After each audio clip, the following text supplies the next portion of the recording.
Aujourd'hui, par exemple, l'Occident est attaqué de partout comme étant le fauteur de troubles, la cause de tous les malheurs du monde. Il est vrai que l'Occident a commis bien des turpitudes, tant sur le terrain du colonialisme que de la façon dont il a piétiné l'environnement, mais il est aussi à l'origine des droits de l'homme et à l'origine d'une civilisation qui est enviée dans le monde entier et que tout le monde copie. Alors, soyons fiers de ce que l'Occident a apporté et apporte chaque jour au monde. Jacques Attali est en train de nous expliquer en gros sous forme de mea culpa qu'il reconnaît les erreurs que l'Occident a commises tout au long de son histoire, mais qu'on ne devrait surtout pas oublier les bienfaits de la civilisation occidentale. Quand il nous parle des bienfaits de la civilisation occidentale, les bras m'en tombent. J'aimerais déjà comprendre de quels bienfaits il s'agit et surtout, quand on parle de civilisation occidentale, de quoi on parle exactement. Je n'ai pas le souvenir, en dehors des illusions que les Occidentaux se font d'eux-mêmes et de leur histoire, qu'il existe une quelconque civilisation occidentale. Il semblerait que cette civilisation soit judéo-chrétienne d'une part et gréco-romaine d'autre part, ou même un peu des deux. La seule chose plausible que la supposée civilisation occidentale ait apportée à l'humanité, c'est la violence et le chaos. En effet, partout où les Européens puis les Occidentaux ont mis les pieds, ils ont sémé la détresse et la désolation. Ils n'ont jamais apporté la moindre solution où que ce soit, malgré leurs prétentions, mais ils ont toujours été le problème. Quand vous regardez l'histoire de l'Europe depuis l'Antiquité jusqu'à nos jours, en passant par le Moyen-Âge, elle n'est faite que de violence, de vols, de viols, de pillages, de propagande et de mensonges. Quand ils n'ont pas recours à la violence physique pour imposer leur idéologie, ils utilisent la violence morale et psychique à travers la manipulation et la falsification historique. Finalement, de quoi on parle lorsqu'on évoque l'idée de civilisation occidentale?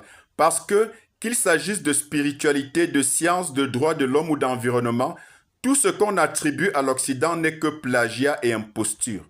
Civilisation gréco-romaine ou judéo-chrétienne, quoi qu'il en soit, ce qu'il faut savoir, c'est que tout ce qu'on présente comme des savants grecs à l'origine de la civilisation occidentale ont fait leur classe en Égypte antique noire. N'en déplaise aux négationnistes hystériques de l'origine africaine des savoirs et connaissances universelles.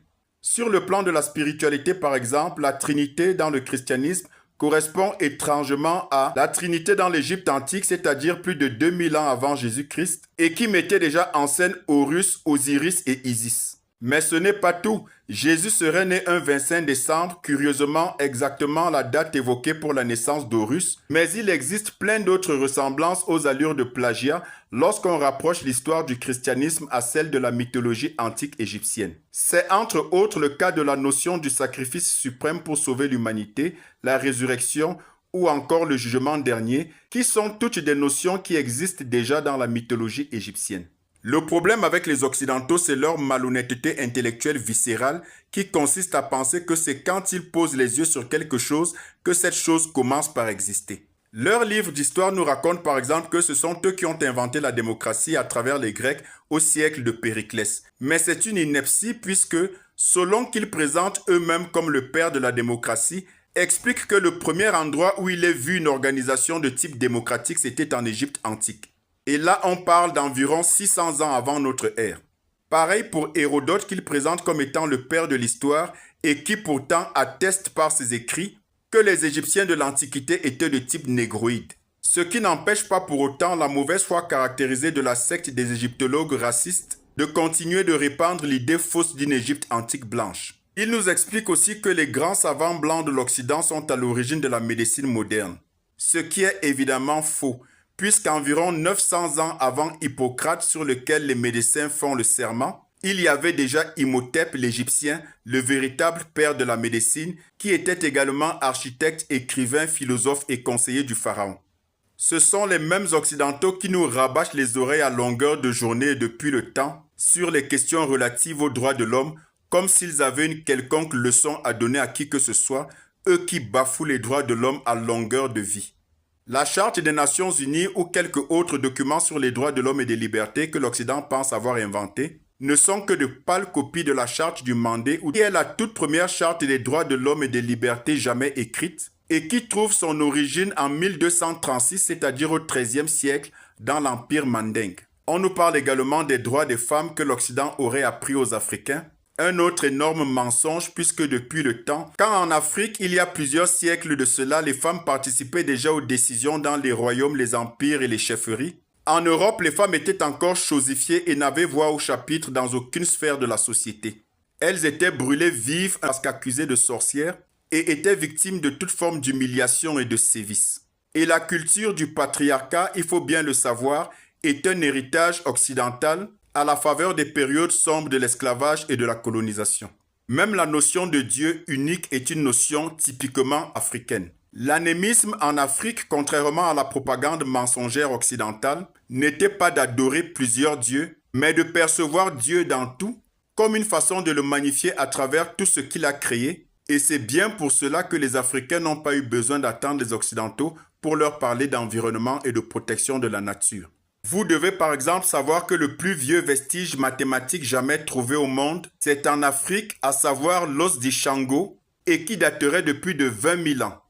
C'est dire s'il en était encore besoin que toutes les sciences et connaissances, et donc toutes les civilisations, trouvent leur source en Afrique, ce qui est somme toute logique, quand on sait que c'est aussi en Afrique que les plus anciennes traces d'existence de vie humaine se trouvent. Vous comprenez bien que lorsque les Africains étaient déjà avancés dans les domaines de la spiritualité, de la science, de l'environnement, de la démocratie et des droits de l'homme, les Européens étaient encore dans leur grotte à manger du gibier cru. On comprend mieux le mythe de la caverne de Platon qui savait très bien de quoi il parlait en matière d'obscurantisme des Européens. Il faut quand même souligner quelque chose de très révélateur.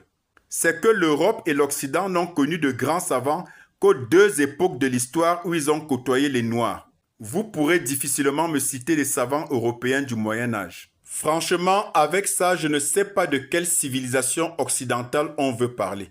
Barbarie occidentale, oui, mais civilisation occidentale, non. Et ensuite, on nous explique que les Noirs n'ont rien créé et qu'ils sont de simples consommateurs.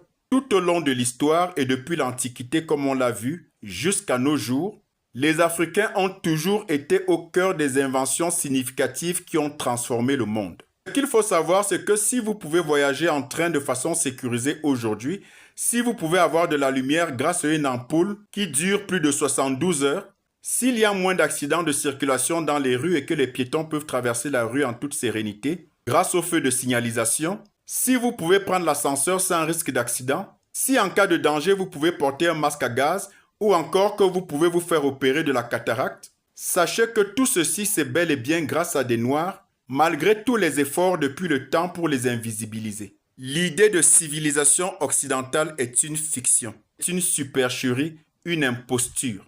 Ce que les Occidentaux considèrent aujourd'hui comme étant leur civilisation n'est qu'un honteux plagiat des civilisations africaines. Une pâle copie de l'original et donc une invention de toute pièce. Plutôt que de s'inventer une réalité et de continuer à vivre dans leurs fantasmes et d'imposer au monde leurs illusions, l'Occident ferait mieux de se rendre à l'évidence que leur manipulation n'a que trop duré, en prétendant être à l'origine de ce qu'ils ont pillé et plagié par la violence auprès des Africains. Et n'oubliez surtout pas ce proverbe de chez nous, quelle que soit la durée de la nuit, le jour finit toujours par se lever.